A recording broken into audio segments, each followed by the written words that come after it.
Hello friends and students, कैसे हैं आप लोग। उम्मीद है आप लोग जो लेक्चर्स में बना के आप लोग दे रहा हूँ इसमें यूट्यूब में उसको फॉलो अप कर रहे होंगे।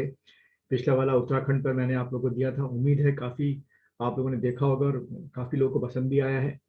और फिर से मैं रिपीट करूंगा, प्लीज़ मेरे चैनल को जितना हो सके शेयर करिए और सब्सक्राइब कीजिए चैनल को। यहाँ एक और अनाउंसमेंट मैं करना चाहूँगा कि हम लोगों ने अपना इक्वेटर एकेडमी का जो ऐप है गूगल प्ले स्टोर पे लॉन्च कर दिया है। उसका लिंक आपको नीचे डिस्क्रिप्शन पे मिल जाएगा। आप वहाँ से कोर्सेज को परचेज कर सकते हैं। ये लगभग 50 to 70 रिकॉर्डेड वीडियोज़ हैं, इनको आप परचेज कर सकते हैं। अभी रेंजर के लिए भी है और लोअर पीसीएस के लिए और अपर पीसीएस के लिए भी ये लॉन्चिंग जो है वो हो चुकी है। विद इन मंडे ट्यूसडे के करीब करीब सारे वीडियोज जो है आप लोग को मिल जाएंगे। चलिए शुरुआत करते हैं हम लोग इंडियन पॉलिटी की कि क्या इसमें ऐसे इंपॉर्टेंट टॉपिक्स हैं जो आपके रेंजर के एग्जाम में आ सकते हैं। अगर हम एक देखें पिछले साल के पेपर का एनालिसिस, तो लगभग रेंजर के पेपर में 5 से लेकर 5 to 10 जो है आपके क्वेश्चंस वो आपके यहाँ से आए थे, इंडियन पॉलिटी से आए थे। तो देखते हैं क्या है इसमें। पहला देखिए, सबसे पहला जो चैप्टर आपको कवर अप करना है वो है आपका कॉन्स्टिट्यूशनल डेवलपमेंट ऑफ इंडिया। ठीक है, इसमें जैसे कि आप 1773 का रेगुलेटिंग एक्ट है, उसको आपको पढ़ना है। देखिए बहुत डिटेल में जाकर नहीं पढ़ना है। अब इसमें क्वेश्चन देखो क्या बन सकता है रेगुलेटिंग एक्ट से, कि हमारे यहाँ 1774 में सुप्रीम कोर्ट बना था कलकत्ता में। ठीक है, तो क्वेश्चन आपसे पूछेंगे कि वो कौन सा एक्ट था जिससे कि आपका ये सुप्रीम कोर्ट जो है वो बनाया गया कहाँ पे, कोलकाता में। तो आप टिक करेंगे रेगुलेटिंग एक्ट। फिर यहीं से आपको उम्मीद है जहाँ भी आप कोचिंग कर रहे होंगे या सेल्फ स्टडी कर रहे होंगे, तो वहाँ पे आपने पढ़ना चाहिए आपको कि ये जो सुप्रीम कोर्ट बना था कोलकाता में, इसमें पहले जो चीफ जस्टिस है वो कौन थे, बाकी के जजेस के नाम क्या थे आपके। ठीक, तो इस तरीके से करने हैं। तो एक इस तरीके से आपका रेगुलेटिंग एक्ट है। फिर उसके बाद आपका एक्ट ऑफ सेटलमेंट 1781 है आपका। ठीक है, फिर उसके बाद क्या कहते हैं, पिट्स इंडिया एक्ट हो गया आपका। फिर चार्टर एक्ट हो गया आपके, जो 4 चार्टर एक्ट आपके आए थे उनमें कुछ ना कुछ बदलाव किया गया था।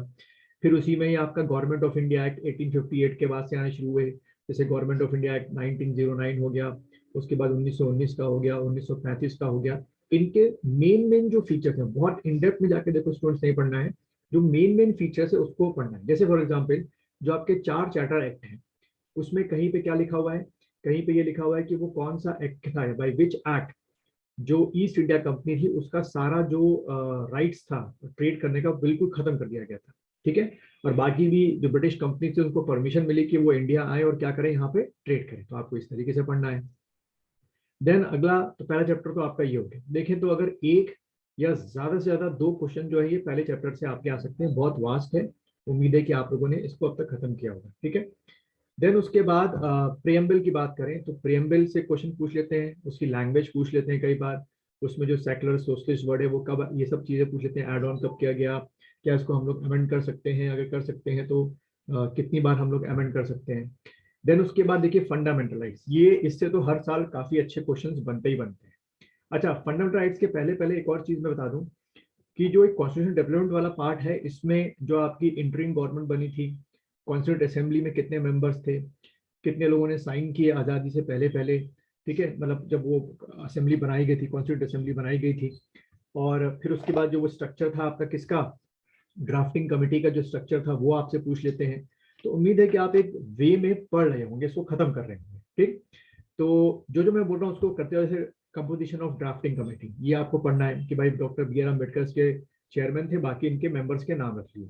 ऐसे ही आपको जो कॉन्स्टिट्यूशन डेवलपमेंट है उसमें क्या पढ़ लेना है कि जो प्रारूप समिति थी, फ्लैग कमेटी थी, यूनियन स्टेट कमेटी जो बनाई गई थी आपकी, ठीक है, प्रोविंशियल कमेटी जो बनाई गई थी उसके चेयरमैन कौन थे।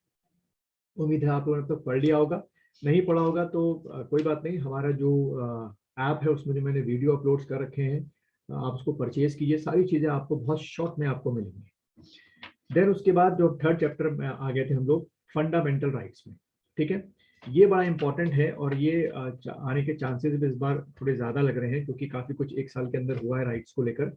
तो इसमें सबसे पहले क्या आपने पढ़ना है, history of fundamental rights.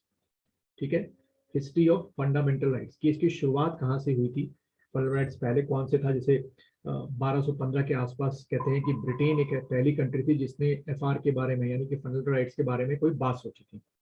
Then आपके जो ये 12 से 35 फंडामेंटल राइट्स हैं, ये सारे के सारे आपको देखो रट्टा मारते हैं। एक एक क्वेश्चन इससे आ सकते हैं।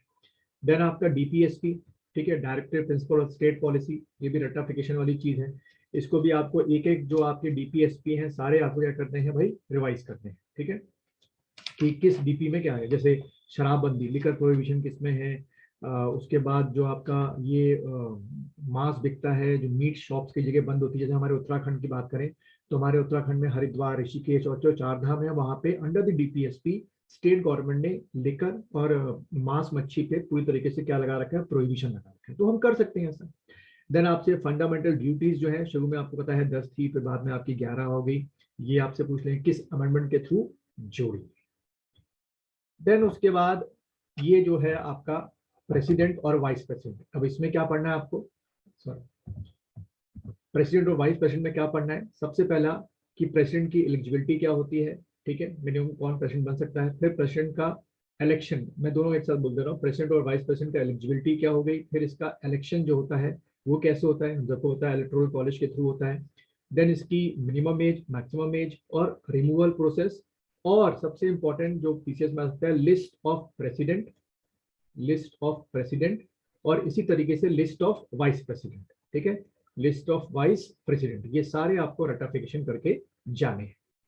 देन उसके बाद ये भी एक पेयरिंग में पढ़ेंगे आप लोग, प्राइम मिनिस्टर और काउंसिल ऑफ मिनिस्टर्स, इनका कंपोजिशन क्या होता है, इनकी मैक्सिमम स्ट्रेंथ क्या हो सकती है, कौन पीएम बन सकता है, कौन इनको शपथ दिलाता है, और इनकी पावर्स क्या होती है, टाइप ऑफ मिनिस्टर्स क्या होते हैं, कैबिनेट मिनिस्टर्स होते हैं, स्टेट मिनिस्टर्स होते हैं और मिनिस्टर ऑफ स्टेट्स होते हैं। तो ये आपको पढ़ना है।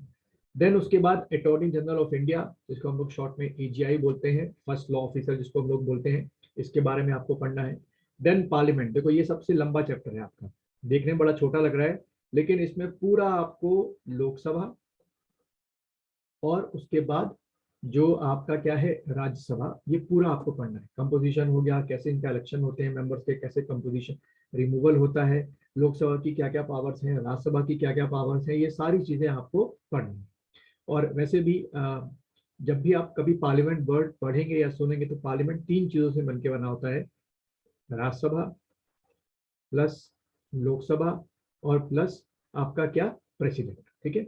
यानी कि जब भी कोई बिल जो है वो एक्ट बनता है वो इन तीनों स्टेजों से यानी कि पार्लियामेंट से पास होना जरूरी होता है। तो इसको देखिए आप लोग पढ़ेंगे। तो उम्मीद है कि इतना आपको समझ में आ रहा होगा और इतना आप लोगों ने कर खत्म कर चुके होंगे। देन उसके बाद लेजिस्लेचर ऑफ स्टेट, तो भाई ये किसकी बात हो रही है, स्टेट असेंबली और स्टेट काउंसिल, ठीक है। जैसे हमारे उत्तराखंड में खाली स्टेट असेंबली है, ठीक है, तो उसको हम लोग क्या बोलेंगे, लेजिस्लेचर ऑफ स्टेट। लेकिन यूपी है, वहां पे आपके दोनों हाउसेज हैं, स्टेट असेंबली भी है, स्टेट काउंसिल भी है। तो देखो यहाँ से एक आपसे क्वेश्चन पूछ सकता है एग्जामिनर कि 28 राज्यों में से ऐसे कितने राज्य हैं जहाँ पे 2 हाउसेज। समझ में आ रहा है आपको, ठीक है, देखिए कितना आसान है। देन उसके बाद लोकल सेल्फ गवर्नमेंट की बात करें तो इस लोकल सेल्फ गवर्नमेंट में आपने क्या पढ़ना है, एक तो जो पंचायतें हैं उनके बारे में पढ़ना है, ठीक है, मिनिमम एज क्या होती है, इलेक्शन कैसे होते हैं, रिजर्वेशन किन किन के लिए होता है, वुमेन्स के लिए कितना रिजर्वेशन होता है, कितने टायर होती है, 2 टायर होती है कि 3 टायर होती है। और ऐसी आपकी जो म्यूनसिपैलिटी होती है शहरों के अंदर, जिसको हम लोग क्या बोलते हैं, urban local body, urban local, urban local body, इसके बारे में पढ़ना है, ठीक है। म्यूनसिपैलिटीज हो गई, म्यूनसिपल कॉर्पोरेशन हो गए, इनके बारे में। देन इंडियन जुडिशरी सिस्टम को भी 2 पार्ट में आप पढ़ेंगे। एक है आपका पूरा सुप्रीम कोर्ट खत्म करेंगे कि जजेस, जो सुप्रीम कोर्ट के जजेस होती है उनकी अपॉइंटमेंट कैसे होती है, उनकी मिनिमम क्वालिफिकेशन क्या होती है, उनका रिमूवल कैसे होता है और पावर्स क्या होती है। ऐसे ही हाई कोर्ट के जजेस के बारे में आप पढ़ेंगे, minimum qualification, minimum age, maximum age, how they remove, what are the powers.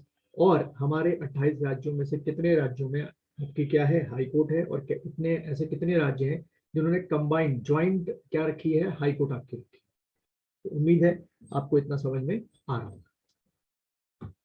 Then फिर उसके बाद यूनियन स्टेट्स जो रिलेशनशिप होता है, सेंटर स्टेट रिलेशन जिसको हम लोग बोलते हैं, आजकल बड़ा होता है, वो आपको पढ़ना है। सेंटर स्टेट रिलेशन तो 3 तरीके के होते हैं, एडमिनिस्ट्रेटिव होता है, लेजिस्लेटिव होता है और फाइनेंशियल रिलेशनशिप होता है। इसमें जो वो 3 तरीके की लिस्ट अगर आपने पढ़ी होगी, यूनियन लिस्ट, स्टेट लिस्ट और कॉन्करेंट लिस्ट, उसको लेके क्वेश्चन बन जाते हैं आपके, ठीक है। देन उसके बाद यूपीएससी और पीएससी का कंपोजिशन क्या होता है, इनकी पावर्स क्या होती है, इनके चेयरमैन और मेंबर का अपॉइंटमेंट कौन करता है, उनका रिमूवल कौन करता है, बस, और एज। देन जितनी भी आपकी कॉन्स्टिट्यूशनल बॉडीज हैं, अब आप पूछेंगे सर कॉन्स्टिट्यूशनल बॉडी क्या होती है, तो कॉन्स्टिट्यूशनल बॉडी उसको बोलते हैं जिसका डिस्क्रिप्शन हमारे कॉन्स्टिट्यूशन के किसी न किसी आर्टिकल में दिया हो, जैसे कि इलेक्शन कमीशन 324, ठीक है, फाइनेंस कमीशन 280। तो इस तरीके से आपको खत्म करना है, तो चाहे SC/ST कमीशन है, OBC कमीशन है, सारा कॉन्स्टिट्यूशनल बॉडी में खत्म करके आए। और इसी तरीके से आपका एक और है, वो है आपकी नॉन कॉन्स्टिट्यूशनल बॉडी, जैसे कि आपका नीति आयोग हो गया, उसका डिस्क्रिप्शन किसी भी आर्टिकल में नहीं है, तो वो क्या है, नॉन कॉन्स्टिट्यूशनल बॉडी है। ऐसे ही आपका NHRC हो गया, नेशनल ह्यूमन राइट कमीशन, तो वो भी बाद में एक्ट के थ्रू बनाई गई है। फिर ये यूटी, खासतौर पर यूटी क्यों बोल रहा हूँ, क्योंकि जब से आपकी कश्मीर और लद्दाख यूटीज बने हैं, तो उनके बारे में पूछ सकते हैं कि भाई धारा 370 कब हटा, और उसके बाद कश्मीर को यूटी के तौर पे कब रिकॉग्निशन मिला। और जैसे आपको पता है कि कश्मीर में यूटी के साथ साथ क्या होगी, असेंबली भी होगी वहां पर, जैसे दिल्ली और पौंडीचेरी, ठीक है। इसके बाद और अगर हम देखें तो वो यहाँ मैंने लिखा, उसमें लिखा नहीं है, लेकिन आपको सुन लीजिए कि जितने भी आपके लेटेस्ट अमेंडमेंट हैं, अब लेटेस्ट अमेंडमेंट का मतलब क्या हो गया, 90 से लेके ऑनवर्ड्स, 90th अमेंडमेंट से लेकर ऑनवर्ड अभी तक जितने अमेंडमेंट हुए हैं 2021 में, वो सारे के सारे आपको पढ़ने हैं, ठीक है। फिर उसके बाद आपकी क्या होती है, पार्लियामेंट्री कमेटीज होती हैं, पार्लियामेंट्री कमेटीज होती है, जैसे कि estimated committee, public account committee, उसका कंपोजिशन पूछ लेते हैं, उसका चेयरमैन कौन होता है पूछ लेते हैं, ठीक। तो देखिए इससे मिलके आपका ये बना है क्या, पूरा कॉन्स्टिट्यूशन। तो मैं फिर से बोला हूँ 5 से 10 क्वेश्चन है, जितना मैंने आपको गाइड किया उतने भी चैप्टर आप पढ़ लें तो आप सारे सही करके आ जाएंगे, ठीक है। और खास तौर पर जो शुरू का था आपका, उससे 2-3 क्वेश्चन तो पक्का आते हैं कॉन्स्टिट्यूशन डेवलपमेंट से। ये मैंने देखा है कि भाई हमने कॉन्स्टिट्यूशन इम्प्लीमेंट कब किया, हमने अडॉप्ट कब किया, और जो इंटरिम गवर्नमेंट बनी थी उसके आपके मेंबर्स कौन कौन थे, किसके पास होम मिनिस्ट्री थी, या फिर पूछेगा कि हमारे सोर्सेज कि फंडामेंटल राइट्स कहाँ से लिया है, DPSP कहाँ से लिया है, और सेंटर स्टेट रिलेशनशिप कहाँ से लिया है, तो वो आपसे पूछेंगे। तो वो सब चीज़ें आपको किताब में मिल जाएगी। और अगर आप हमारे यहाँ लेक्चर्स लेना चाहते हैं तो देखिए, अब तो हमारे यहाँ ऐप लॉन्च हो चुका है, मैं फिर से रिपीट कर रहा हूँ, नीचे डिस्क्रिप्शन में आपको मिल जाएगा लिंक, आप आज उसको डाउनलोड कर लीजिए ऐप को, और आपको ट्यूसडे या वेडनेसडे तक आपको वीडियोस अपलोड होने शुरू हो जाएंगे। तो मैं फिर से बोल रहा हूँ कि 1 हफ्ते में सारे अपलोड कर देंगे हम लोग वीडियोस, और आपको बहुत बहुत मदद मिलेगी उससे। चलिए फिर मिलते हैं अगले वीडियो में, और थोड़ा सा मैं वीडियो जल्दी बनाऊंगा, आज संडे है इसलिए थोड़ा मौका मिल गया। अभी एक रिक्वेस्ट आई थी कि बायोलॉजी पे वीडियो बनाना है, तो ये हम लोग वीडियो बनाएंगे, और प्लीज़ इसको शेयर और लाइक कीजिए इसको जितना हो सके, और जम के आप लोग क्या करिए भाई, पढ़िए, है ना। चल मिलते हैं फिर नेक्स्ट वीडियो में।